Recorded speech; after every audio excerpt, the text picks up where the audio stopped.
So, day 2 of Painful Wisdom, the daily series where I transform lessons from painful or unpleasant life experiences into value for everybody.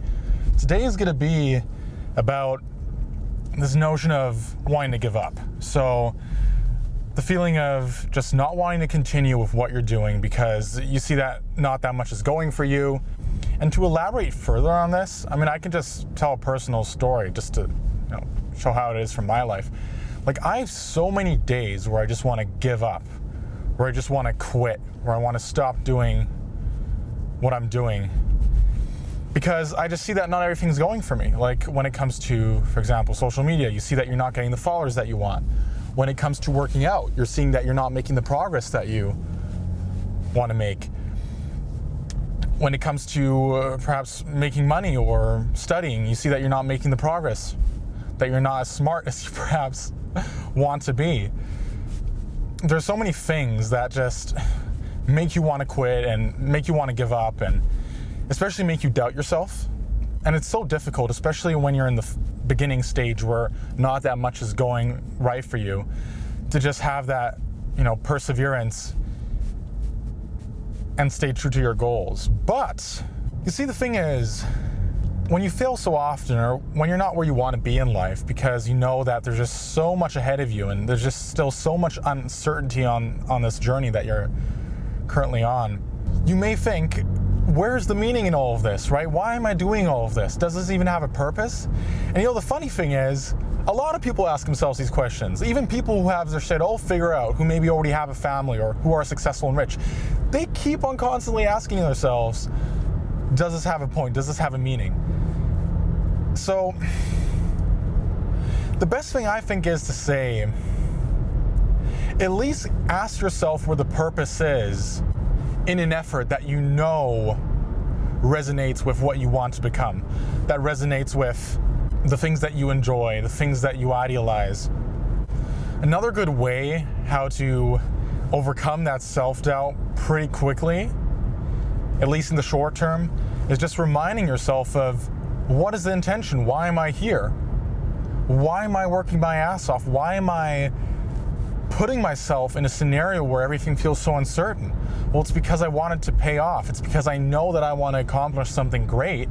And right now, everything still doesn't look completely like it, but just give it time, right? If I stay true to my approach, if I manage to systemize my approach so that I can allow myself to become consistent and actually, see that visible progress, that I'm slowly moving towards the goals that I want to achieve, you're good. You just have to give it time.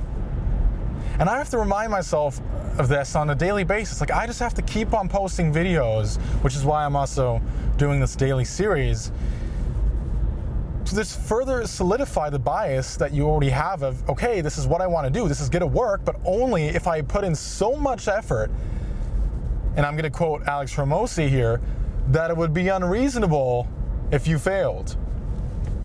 I think why a lot of people just want to give up and actually don't try to put in the effort to figure out a solution is because the solution is not optimal. If you want to pursue a career of becoming a social media influencer creator, this idea of, for the next 4 years, you perhaps have to be working a job that you don't want to work just so you can have the money, so that you can actually survive over the next 4 years until you perhaps can make money off social media. I think that's unattractive to a lot of people, and it kind of ruins this idea that they had that, once they start, they'll be able to make a full-time income out of it. And so the only way to reduce this unpleasant notion is by reducing the uncertainty. So instead of doubting yourself, instead of saying, I'm not going to be good at this, this is not going to work, start asking yourself the question, okay, why am I thinking like this? What can I implement to make it work? Because often there are just some simple steps that you have to implement to chase those goals, right? To get closer towards those goals. It often doesn't require a total restructuring of what you're thinking of achieving, or a restructuring of the plan that you have. That's often just more counterproductive than productive. So ask yourself, why am I doubting myself? What is going wrong? Can I improve anything? Or am I really just fucked? Is there really a reason behind me doubting myself? Am I simply not good enough? And if you're not good enough, that's also okay. It's something you can work on. If it's your lack of communication skills or your lack of consistency or your lack of motivation, you can improve those things. There's so much advice out here to improve the way how you speak, the way how you become consistent, the way how to make sure that you're in a positive mood for the majority of time. There are so many things that you can implement. So you should just remember that you're not the only one doubting yourself. Everybody fucking doubts themselves. I do it every single day, almost every single day. Even on days where stuff is going well, even when my life is going well, when things are genuinely good, I still doubt myself. And I think perhaps it's something normal. I think that it's normal. I think that's just part of it. It's your brain trying to constantly ask if what you're doing makes sense, if it's worth the effort. Anterior cingulate cortex, for the people who are interested in neurology or neurobiology. So yeah, don't be scared. It's just fucking normal, believe me.